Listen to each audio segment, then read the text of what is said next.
Viewers എല്ലാവർക്കും ദീജോസ് വേൾഡിൻ്റെ പുതിയൊരു വീഡിയോയിലേക്ക് സ്വാഗതം. ഇന്നത്തെ വീഡിയോയിൽ സംസാരിക്കുന്നത് വളരെ വിചിത്രമായിട്ടുള്ള, നിങ്ങൾ കേൾക്കുമ്പോൾ ഇതൊരു പ്രഗ്നൻസി ലക്ഷണമാണോ എന്ന് ചിന്തിക്കുന്ന 3 ടൈപ്പ് പ്രഗ്നൻസി ലക്ഷണത്തിനെ പറ്റിയിട്ടാണ് സംസാരിക്കുന്നത് കേട്ടോ. അപ്പോൾ അതെന്തൊക്കെയാണെന്ന് നമുക്ക് നോക്കാം. വീഡിയോ നമുക്ക് സ്റ്റാർട്ട് ചെയ്യാം.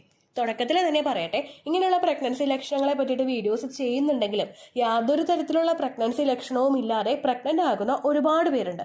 പിന്നെ എന്തിനാണ് ചേച്ചി ഇങ്ങനത്തെ വീഡിയോസ് ചെയ്യുന്നത് എന്ന് ചോദിച്ചു കഴിഞ്ഞാൽ, ഒരുപാട് ആളുകൾക്ക് ഒരു തെറ്റിദ്ധാരണയുണ്ട്. PCOD ഉണ്ടെങ്കിൽ പ്രഗ്നന്റ് ആകില്ല, തൈറോയ്ഡ് ഉണ്ടെങ്കിൽ പ്രഗ്നന്റ് ആകില്ല, ഇറഗുലർ മെൻസ്ട്രൽ സൈക്കിൾ ഉണ്ടെങ്കിൽ പ്രഗ്നന്റ് ആകില്ല, ലോ AMH ഉണ്ടെങ്കിൽ പ്രഗ്നന്റ് ആകില്ല. ഇങ്ങനെയുള്ള വിചാരം ഒരുപാട് പേർക്കുണ്ട്. ഒരു അണ്ടവും ഒരു ബീജവും മതി നമ്മൾ പ്രഗ്നന്റ് ആകാൻ. എത്ര PCOD ഉണ്ടെങ്കിലും ദൈവം വിചാരിച്ചു കഴിഞ്ഞാൽ നോട്ടിയിടയിൽ അതങ്ങ് സാധിച്ചെടുക്കും. അതുകൊണ്ട് പല ആളുകളും ചെയ്യുന്നൊരു തെറ്റുണ്ട്. ഇങ്ങനെയുള്ള ലക്ഷണങ്ങളൊക്കെ കാണുമ്പോഴേക്കും അവർ വിചാരിക്കും പീരിയഡ്സ് വരാൻ പോകുന്നത് കൊണ്ടായിരിക്കും ഇങ്ങനെ വരുന്നത്. എന്നാൽ പിന്നെ പീരിയഡ്സിനെ ഒന്ന് സപ്പോർട്ട് ചെയ്യാമെന്ന് വിചാരിച്ചിട്ട് ഇഞ്ചിവെള്ളം കുടിക്കും, അല്ലെങ്കിൽ എക്സസൈസുകൾ ഹാർഡായിട്ട് ചെയ്യും, അല്ലെങ്കിൽ ഫിസിക്കൽ കോണ്ടാക്ട് ചെയ്യും. അപ്പോൾ അതേ പീരിയഡ്സ് വരും. എല്ലാവരുടെയും യൂട്രസ് ഒരുപോലെ ആയിരിക്കില്ല. നമ്മൾ മിസ്കാരേജ് ഉണ്ടാക്കണമെന്ന് വിചാരിച്ചിട്ട് ഈ കാര്യങ്ങളൊക്കെ ചെയ്തെന്ന് വിചാരിച്ചിട്ട് മിസ്കാരേജ് ഉണ്ടാവുകയില്ല. പക്ഷേ ഡിഫിക്കൽട്ടി ഉള്ള, അതായത് ഇപ്പോൾ എന്തെങ്കിലും ഫെർട്ടിലിറ്റി ഇഷ്യൂസ് നേരിടുന്നവരൊക്കെ ഇങ്ങനെയുള്ള നിസ്സാരമായിട്ടുള്ള കാര്യങ്ങളൊക്കെ ചെയ്യുമ്പോഴേക്കും അത് ചിലപ്പോൾ നിങ്ങൾക്ക് ബ്ലീഡിങ് ഉണ്ടാവാനായിട്ടും പ്രഗ്നൻസി കിട്ടാതെ പോകാനായിട്ടും ചാൻസസ് ഒരുക്കും.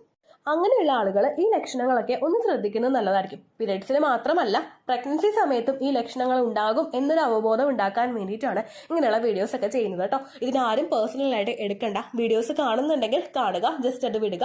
ആ ലക്ഷണങ്ങൾ വരുന്നുണ്ടെങ്കിലും വരുന്നില്ലെങ്കിലും ശരീരം ശ്രദ്ധിക്കുക.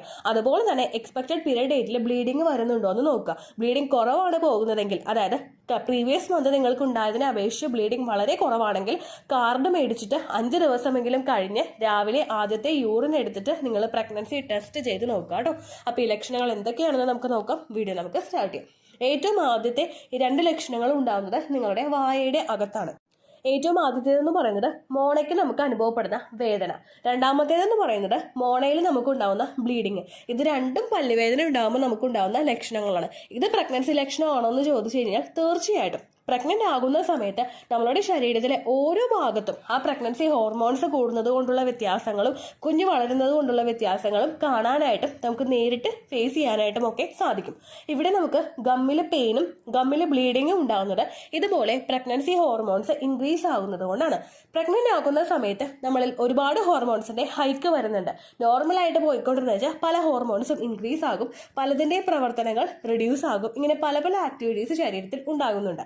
നമ്മൾ പ്രഗ്നന്റ് ആകുമ്പോഴുണ്ടാകുന്ന ഹോർമോൺസിന്റെ സർജ് കൊണ്ടും പ്രഗ്നന്റ് ആകുന്ന സമയത്ത് നമ്മളുടെ ശരീരത്തിൽ സംഭവിക്കുന്ന ആ ഒരു ബ്ലഡ് സർക്കുലേഷൻ വർദ്ധിക്കുന്നത്, അതായത് നോർമലി നമുക്ക് എത്രത്തോളമാണോ ബ്ലഡ് സർക്കുലേഷൻ പോകുന്നത് അതിനേക്കാളും കുറച്ചധികം പെർസെൻറ്റേജ് നമ്മളുടെ ശരീരത്തിൽ പ്രഗ്നന്റ് ആകുന്ന സമയത്ത് ബ്ലഡ് സർക്കുലേഷൻ ഇൻക്രീസ് ചെയ്യാറുണ്ട്.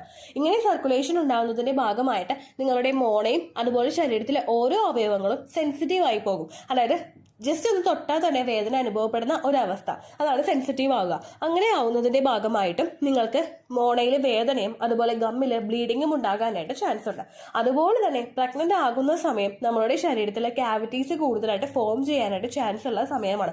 അതുപോലെ പല്ലിൽ ഇടയ്ക്കിടയ്ക്ക് നമ്മൾ ക്യാവിറ്റി എന്ന് പറയുമ്പോൾ നിങ്ങൾക്ക് മനസ്സിലായിട്ടുണ്ടാകും, പല്ലിൽ ഇടയ്ക്കിടയ്ക്ക് കേടുണ്ടാവുക. അപ്പോൾ അങ്ങനെയൊക്കെ ഉണ്ടാവുന്ന സമയത്ത് കേട് ഓൾറെഡി പല്ലിലുണ്ടെങ്കിൽ അത് കുറേയും കൂടി അതിന്റെ സിറ്റുവേഷൻ വേഴ്സ് ആവാനായിട്ട് പ്രഗ്നൻസി സമയത്ത് ചാൻസ് ഉണ്ട്. അപ്പോൾ അതുകൊണ്ട് അങ്ങനെയൊക്കെ ഉള്ളവർക്കൊക്കെ എന്ന് പറയുന്നത് പ്രഗ്നൻസി സമയത്ത് ബ്രഷ് തൊടുമ്പോൾ തന്നെ വായിൽ വേദന ഉണ്ടാകും, അല്ലെങ്കിൽ ബ്ലീഡിങ് വരും. ഇപ്പോൾ നമ്മൾ ബ്രഷ് ചെയ്യണ്ട, എന്തെങ്കിലും ഭക്ഷണം കഴിക്കുമ്പോൾ തന്നെ പല്ലിലെ വേദനയും അസ്വസ്ഥതയും ഉണ്ടാവുക, തണുത്ത വെള്ളമൊന്നും വായിലോട്ട് കടക്കാനേ പറ്റാത്ത ഒരു സിറ്റുവേഷൻ ഉണ്ടാവുക, അതെല്ലാം നമുക്ക് കൂടി കൂടി വരാനായിട്ട് ചാൻസ് ഉണ്ട്. ഇപ്പോൾ പ്രഗ്നൻസിയുടെ ആ ഹോർമോൺ സർജ് കൊണ്ടും അതുപോലെ ബ്ലഡ് സർക്കുലേഷൻ കൂടിയത് കൊണ്ടുമാണ് നിങ്ങൾക്ക് ഇങ്ങനെ അനുഭവപ്പെടുന്നതെങ്കിൽ അത് ഒരു സെക്കൻഡ് ട്രൈമസ്റ്റർ ഒക്കെ ആകുമ്പോഴേക്കും കുറച്ചൊന്ന് കുറയും. അതുപോലെ ഡെലിവറി ആയി കഴിഞ്ഞിട്ട് ഒരു 2 മാസമൊക്കെ കഴിയുമ്പോഴേക്കും കംപ്ലീറ്റ് ആയിട്ട് ആ സിറ്റുവേഷൻ ക്യൂർ ആകും. എന്നാൽ നേരെ മറിച്ച് പല്ലിൽ കേടുള്ളത് കൊണ്ടാണ് അത് വന്നതെങ്കിൽ ആ സിറ്റുവേഷൻ കുറച്ചങ്ങോട്ട് വേഴ്സ് ആയി പോകാനായിട്ട് ചാൻസ് ഉണ്ട്. അപ്പോൾ അതുകൊണ്ട് ആ ഒരു കേട് മാറ്റി കഴിഞ്ഞിട്ട് നിങ്ങൾ മുമ്പോട്ട് പോയി കഴിഞ്ഞാൽ പിന്നെ ആ വേദനയൊക്കെ കുറയുള്ളൂ കേട്ടോ. പ്രഗ്നൻസി സമയത്ത് നമ്മൾ മസ്റ്റായിട്ട് കൺസിഡർ ചെയ്യേണ്ട ഒരു കാര്യമുണ്ട്. ഞാൻ പറഞ്ഞതുപോലെ ഓൾറെഡി നമുക്ക് പല്ലിൽ കേടൊക്കെ ഉണ്ടാവാനായിട്ട് ചാൻസ് ഉള്ള സമയമാണ്. ഇൻ കേസ് നിങ്ങളുടെ പല്ലിൽ കേടുണ്ടെങ്കിൽ അതൊന്ന് റിമൂവ് ചെയ്യുക കേട്ടോ. ഇംപ്ലാന്റേഷൻ നടക്കുന്നതിന് മുൻപുള്ള സമയത്ത് നിങ്ങളത് ചെയ്യുന്നതായിരിക്കും നല്ലത്. കാരണം ആ ഒരു സമയത്ത് ഇംപ്ലാന്റേഷനിൽ നിങ്ങൾക്ക് പ്രഗ്നൻസി സക്സസ്ഫുൾ ആയിട്ടുണ്ടെങ്കിൽ പിന്നീട് അങ്ങോട്ടേക്ക് നമുക്ക് ആ ഒരു കേട് വരുന്ന സമയത്ത് പല്ല് പറിക്കാനും ഒക്കെ മറ്റും വേണ്ടിയിട്ട് അൺവാണ്ടഡ് ആയിട്ട് നമുക്ക് അനസ്തേഷ്യ എടുക്കേണ്ടതായിട്ട് വരും. നമ്മൾ നേരത്തെ തന്നെ തീരുമാനിച്ചു കഴിഞ്ഞാൽ ആ സിറ്റുവേഷൻ നമുക്ക് മാറ്റാനായിട്ട് സാധിക്കുമായിരുന്നു. അങ്ങനെയുള്ള കാര്യങ്ങൾ നിങ്ങൾ കൃത്യമായിട്ട് ആ സിറ്റുവേഷനൊക്കെ മാറ്റാനായിട്ട് ശ്രദ്ധിക്കുക കേട്ടോ. അതുപോലെ തന്നെ പല്ലിലെ വേദനയും ബുദ്ധിമുട്ടും ഒക്കെ അനുഭവപ്പെടുമ്പോഴേക്കും ആ വേദന കൺട്രോൾ ചെയ്യാൻ വേണ്ടിയിട്ട് നിങ്ങൾ പെയിൻ കില്ലേഴ്സ് ഒരുപാട് ഉപയോഗിക്കാനായിട്ട് പാടില്ല. ഒരു ഡെന്റിസ്റ്റിനെ കണ്ടിട്ട് ഈ ഒരു സിറ്റുവേഷൻ ഉണ്ടെങ്കിൽ അത് പറഞ്ഞതിന് ശേഷവും നിങ്ങൾ പ്രഗ്നന്റ് ആണെന്നുള്ള കാര്യം റിവീൽ ചെയ്തതിന് ശേഷം മാത്രമേ മെഡിസിൻ എടുക്കാൻ പാടുള്ളൂ. നേരത്തെ ഡോക്ടറെ കണ്ട് മേടിച്ചു വെച്ചിട്ടുള്ള മെഡിസിനോ മെഡിക്കൽ സ്റ്റോറിൽ നിന്ന് മേടിക്കുന്ന മെഡിസിനോ ഡയറക്റ്റ് ആയിട്ട് ഇംപ്ലാന്റേഷൻ നടക്കുന്ന സമയത്തോ പ്രഗ്നൻസി പോസിറ്റീവ് ആകുന്ന സമയത്തോ യൂസ് ചെയ്യാനായിട്ട് പാടില്ല കേട്ടോ. രണ്ടാമത്തെ പ്രഗ്നൻസി ലക്ഷണം എന്ന് അനുഭവപ്പെടുന്നത് നമ്മളുടെ ആ ഒരു ഇരിക്കുന്ന പോർഷൻ, നമ്മുടെ ബട്ടോക്സ് ഏരിയയിലാണ് ഈ ഒരു വേദന നമുക്ക് അനുഭവപ്പെടുന്നത്. ഇത് പ്രഗ്നൻസി ലക്ഷണമാണോ എന്ന് ചോദിച്ചു കഴിഞ്ഞാൽ തീർച്ചയായിട്ടും അതെ, ഇത് ഒരു പ്രഗ്നൻസി ലക്ഷണമാണ്. ഒരുപാട് നേരം ഇരിക്കുന്ന സമയത്തായിരിക്കും നമുക്ക് ഈ ഒരു വേദനയും ബുദ്ധിമുട്ടും ഒക്കെ അനുഭവപ്പെടുന്നത്. കുറേ അധികം നേരം നമ്മൾ ഇരുന്നിട്ട് ജോലി ചെയ്യുന്ന ആളുകൾ, അതായത് പുറത്ത് ജോലിക്ക് പോകുന്ന ആളുകൾ, ഇപ്പോൾ വീട്ടിലുള്ള വീട്ടമ്മമാരാണെങ്കിൽ തന്നെ പച്ചക്കറി അരിയാനോ മറ്റെന്തെങ്കിലുമൊക്കെ ചെയ്യാൻ വേണ്ടിയിട്ട് ഒരുപാട് നേരം ഇരിക്കുന്നുണ്ടെങ്കിൽ നമുക്ക് അങ്ങനെ ഇരിക്കാൻ പറ്റാത്ത ഒരു സിറ്റുവേഷൻ വരിക. ഇപ്പോൾ ഓൾറെഡി കോൺസ്റ്റിപ്പേഷന്റെ ബുദ്ധിമുട്ടൊക്കെ ഉള്ളവർക്ക്, പൈൽസിന്റെ ബുദ്ധിമുട്ടൊക്കെ ഉള്ളവർക്ക് ഈ ഒരു സിറ്റുവേഷൻ ചിലപ്പോൾ ഉണ്ടാകാനായിട്ട് ചാൻസ് ഉണ്ട്. എന്നാൽ അങ്ങനെ ഒന്നും ഇല്ലാത്ത ഒരാളാണ് നിങ്ങളെങ്കിൽ പെട്ടെന്ന് ഈ ഒരു ബുദ്ധിമുട്ട് അനുഭവപ്പെടുന്നുണ്ടെങ്കിൽ അത് പ്രഗ്നൻസി ആകാനായിട്ടും ചാൻസ് ഉണ്ട്. നമ്മളുടെ ശരീരത്തിൽ ഡിഹൈഡ്രേഷൻ ഉണ്ടാകുന്ന സമയത്തും പ്രഗ്നൻസിയുടെ ആ ഒരു ഡൈജഷൻ കുറയുന്ന സമയത്തും കോൺസ്റ്റിപ്പേഷൻ നമുക്ക് അനുഭവപ്പെടാനായിട്ട് ചാൻസ് ഉണ്ട്. ആ കോൺസ്റ്റിപ്പേഷൻ കൂടി വരികയാണെങ്കിൽ, അതായത് വയറിൽ നിന്ന് കൃത്യമായിട്ട് മോഷൻ പോകാത്ത ഒരു സിറ്റുവേഷൻ നമുക്ക് വരികയാണെങ്കിൽ, അങ്ങനെ വരുമ്പോഴും ഒരുപാട് നേരം ഇരിക്കുമ്പോൾ നമുക്കൊരു ഡിഫിക്കൽട്ടീസ് ഉണ്ടാകാനായിട്ട് ചാൻസ് ഉണ്ട്. രണ്ടാമത്തേതെന്ന് പറയുന്നത് ഇംപ്ലാന്റേഷൻ നടക്കുന്ന സമയത്ത് നമുക്ക് കുറച്ചൊരു പ്രഷർ എഫക്റ്റ് ശരീരത്തിൽ ഉണ്ടാകാം. കുഞ്ഞു ഗ്രോ ആകുന്നതിനും മറ്റുമായിട്ട് റിലാക്സിൻ ഹോർമോൺ ശരീരത്തിൽ ഉണ്ടാകുമ്പോഴും അതുപോലെ യൂട്രസ് പിന്നീട് അങ്ങോട്ടേക്കുള്ള ശരീര അവയവങ്ങളൊക്കെ പുഷ് ചെയ്യുന്നതിന്റെ ഭാഗമായിട്ട് നിങ്ങൾക്ക് അടിവയറിന് താഴോട്ടുള്ള പോർഷനിൽ വേദനയും അസ്വസ്ഥതയും ഒക്കെ കണ്ടിന്യൂസ് ആയിട്ട് അനുഭവപ്പെടാനായിട്ട് ചാൻസ് ഉണ്ട്. പ്രഗ്നൻസിയുടെ ഒരു ഫസ്റ്റത്തെ ട്രൈമസ്റ്റർ ഒക്കെ ആകുമ്പോഴേക്കും നിങ്ങൾക്ക് ഈ വേദന വിസിബിൾ ആയിട്ട് തന്നെ നിങ്ങൾക്ക് മനസ്സിലാവുകയും ചെയ്യും. ദെൻ പിന്നീട് അങ്ങോട്ടേക്ക് പോകും തോറും നിങ്ങൾ ആ ശരീരം അതുമായിട്ട് പൊരുത്തപ്പെടുകയും ആ ഒരു വേദന ഇതുകൊണ്ടാണെന്നുള്ള കാര്യം നമ്മൾ മനസ്സിലാക്കി എടുക്കുകയും ചെയ്യുന്നു. പക്ഷേ തുടക്ക സമയത്തെന്ന് പറയുമ്പോഴേക്കും ഈ ഒരു അസ്വസ്ഥത ഉണ്ടാകുമ്പോഴേക്കും അതിന്റെ റീസൺ അന്വേഷിച്ച് പലരും സഞ്ചരിക്കാറുണ്ട്. അപ്പോൾ ഇതാണ് അതിന്റെ ഒരു റീസൺ എന്ന് പറയുന്നത്. നമുക്ക് കൂടുതൽ പ്രഷർ വരുന്നതിന്റെ ഭാഗമായിട്ട്, പെൽവിക്കിന്റെ ഭാഗത്ത് കൂടുതൽ പ്രഷർ അനുഭവപ്പെടുന്നതിന്റെ ഭാഗമായിട്ടും ഇതേ എഫക്റ്റ് കീഴ്പോട്ടേക്കുള്ള ശരീരഭാഗത്തിലോട്ടും പോകുന്നത് കൊണ്ടാണ് ഇങ്ങനെ ബട്ടോക്സിൽ നിങ്ങൾക്ക് പെയിൻ അനുഭവപ്പെടുന്നത്. അങ്ങനെയുള്ള സിറ്റുവേഷനിൽ പിന്നെയും ശരീരത്തിനെ കൂടുതൽ ടയേർഡ് ആക്കാൻ വേണ്ടിയിട്ട് ഒരുപാട് നേരം അങ്ങോട്ട് ഇരിക്കാതെ കുറച്ചു നേരം എഴുന്നേറ്റ് നടക്കാനോ അല്ലെങ്കിൽ കുറച്ചു നേരം ഒന്ന് കിടക്കാനായിട്ടോ നിങ്ങൾ ശ്രദ്ധിക്കുക. അതുപോലെ തന്നെ പ്രഗ്നന്റ് ആകുന്ന സമയങ്ങളിൽ ധാരാളം വെള്ളം നിങ്ങൾ കുടിക്കുക. എത്രത്തോളം കുടിക്കാൻ പറ്റുമോ അത്രത്തോളം നിങ്ങൾ കുടിക്കുക. എന്ന് വെച്ചിട്ട് 3 ഗ്ലാസ്സേ കുടിക്കാൻ പറ്റുള്ളൂ എന്ന് നിങ്ങൾ പറയരുത് കേട്ടോ. ഒരു 2 ലിറ്റർ വെള്ളമെങ്കിലും ഒരു ദിവസം നിങ്ങൾ കുടിക്കുക. നിങ്ങളുടെ ശരീരത്തിലെ കൃത്യമായിട്ട് ശരീര അവയവങ്ങളുടെ വർക്കിംഗ് നടക്കുന്നതിനും അതുപോലെ കുഞ്ഞിനെ നറിഷ് ചെയ്യുന്നതിന് വേണ്ടിയിട്ടും, അതുപോലെ നിങ്ങൾ പ്രഗ്നന്റ് ആകുന്ന സമയം മുതൽ തന്നെ നമ്മുടെ ബ്രസ്റ്റ് മിൽക്കിന്റെ പ്രൊഡക്ഷൻ കൃത്യമായിട്ട് നടക്കാനും ഡെലിവറി കഴിഞ്ഞിട്ടുള്ള സമയങ്ങളിൽ ബ്രസ്റ്റ് മിൽക്കിന്റെ പ്രൊഡക്ഷൻ എൻഹാൻസ് ചെയ്യാനൊക്കെ വേണ്ടിയിട്ട് ധാരാളം വെള്ളം കുടിക്കുന്നത് നിങ്ങളെ സഹായിക്കും കേട്ടോ. അപ്പോൾ ഈ 2-3 കാര്യങ്ങളുമാണ് നിങ്ങൾക്ക് ഭയങ്കര വിയേർഡായിട്ട് അനുഭവപ്പെടാൻ ചാൻസ് ഉള്ള, എന്നാൽ ഈ ഒരു ഡേ ടു ഡേ ലൈഫിൽ ഒരുപാട് പേർക്ക് അനുഭവപ്പെടുന്ന പ്രഗ്നൻസി ലക്ഷണം എന്ന് പറയുന്നത്. ഈ ലക്ഷണം കാണുന്നില്ലെങ്കിലും നിങ്ങൾ ശരീരത്തെ ശ്രദ്ധിക്കുക കേട്ടോ. ഇത്രയേ ഉള്ളൂ വീഡിയോ.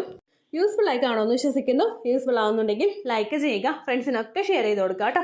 എന്തെങ്കിലും സംശയം ഉണ്ടെങ്കിൽ നിങ്ങൾ കമൻസിൽ ചോദിക്കുക. പണ്ടത്തെ വീഡിയോയ്ക്ക് കമൻസ് ഇടുന്നവർക്ക് റിപ്ലൈ ലഭിക്കുന്നില്ലെങ്കിൽ ലേറ്റസ്റ്റ് ആയിട്ട് ഞാൻ ഏത് വീഡിയോ ആണോ അപ്ലോഡ് ചെയ്യുന്നത് അതിന് താഴെ കമൻറ്റ് ഒന്ന് കോപ്പി പേസ്റ്റ് ചെയ്യാനായിട്ട് ശ്രദ്ധിക്കുക കേട്ടോ. അതുപോലെ ഓവുലേഷൻ ഡേറ്റ് കാൽക്കുലേറ്റ് ചെയ്ത് തരാനായിട്ട് റിക്വസ്റ്റ് ചെയ്യുന്ന ആളുകൾ എത്രയാണോ സൈക്കിൾ ലെങ്ത് അത് മെൻഷൻ ചെയ്യാനായിട്ട് ശ്രദ്ധിക്കുക. സൈക്കിൾ ലെങ്ത് എന്നതുകൊണ്ട് ഉദ്ദേശിച്ചത് ഓരോ മാസവും എത്ര ദിവസം കൂടുമ്പോഴാണോ ബ്ലീഡിങ് വരുന്നത് അതാണ് സൈക്കിൾ ലെങ്ത്. കഴിഞ്ഞ മാസം ഒരു 8-ാം തീയതിയാണ് ബ്ലീഡിങ് ആയതെങ്കിൽ ഈ മാസം 6-ാം തീയതിയാണ് ബ്ലീഡിങ് ആയതെങ്കിൽ കഴിഞ്ഞ മാസം 8-ാം തീയതി മുതൽ ഈ മാസം 6-ാം തീയതി വരെ എത്ര ദിവസമുണ്ടോ അത് കാലണ്ടറിൽ എണ്ണി തിട്ടപ്പെടുന്നതാണ് നിങ്ങളുടെ സൈക്കിൾ ലെങ്ത്. സൈക്കിൾ ലെങ്ത് നമ്മൾ കൃത്യമായിട്ട് കാൽക്കുലേറ്റ് ചെയ്യുകയാണെങ്കിൽ ഓവുലേഷൻ ഡേറ്റ് എളുപ്പത്തിൽ കണ്ടുപിടിക്കാൻ വേണ്ടിയിട്ട് ഒരുപാട് ആപ്ലിക്കേഷൻസും ഒരുപാട് ഓൺലൈൻ ആയിട്ടുള്ള വെബ്സൈറ്റുകളും ഇന്ന് നമുക്ക് അവൈലബിൾ ആണ്. പ്ലേ സ്റ്റോറിൽ പോയിട്ട് ഓൺലൈൻ ഓവുലേഷൻ ട്രാക്കർ എന്ന് ടൈപ്പ് ചെയ്ത് കഴിഞ്ഞാൽ നിങ്ങൾക്ക് അതുമായിട്ട് ബന്ധപ്പെട്ടിട്ടുള്ള ആപ്ലിക്കേഷൻസ് കിട്ടും. അത് പറ്റുന്നില്ല എങ്കിൽ ഗൂഗിളിൽ പോയിട്ട് ഓൺലൈൻ ഓവുലേഷൻ കാൽക്കുലേറ്റർ എന്ന് ടൈപ്പ് ചെയ്ത് കഴിഞ്ഞാൽ അതുമായിട്ട് ബന്ധപ്പെട്ടിട്ടുള്ള വെബ്സൈറ്റുകൾ നിങ്ങൾക്ക് കിട്ടും.